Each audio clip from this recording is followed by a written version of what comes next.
దేశం ఇడిచి వెళ్ళిపోతావు, లేకపోతే నేను కూడా భారతీయ జనతా పార్టీ సభ్యుడు అయితా అని మా కాళ్ళపైన నువ్వు పడతావు. అది చూసుకో. ఎందుకంటే నెక్స్ట్ వచ్చేది భారతీయ జనతా పార్టీ గవర్నమెంట్. తెలంగాణలో కొంతమంది ఫాల్తుగాలు పార్టీ నుంచి వెళ్ళిపోతే 100% గవర్నమెంట్ బీజేపీదే వస్తుంది.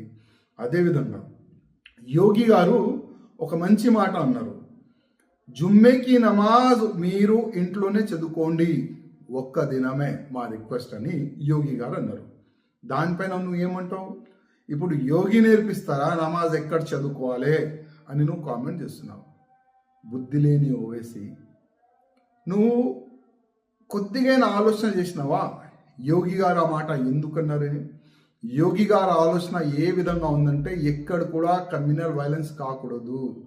హిందువులు రోడ్ పైన ఉంటారు, హోలీ ఆడతారు, కలరు ముస్లిమ్స్ వాళ్ళ పైన పడితే మళ్ళీ కమ్యూనల్ వైలెన్స్ అవుతుంది. ఒక మంచి ఆలోచన పెట్టుకొని 1 డే జుమ్మెకి నమాజ్ ఇంట్లోనే చదువుకోండి అని ఒక మంచి ఆలోచన తిని ఒక మంచి సందేశం ఇచ్చిండు. నువ్వేమంటావు? నువ్వు నేర్పిస్తావా?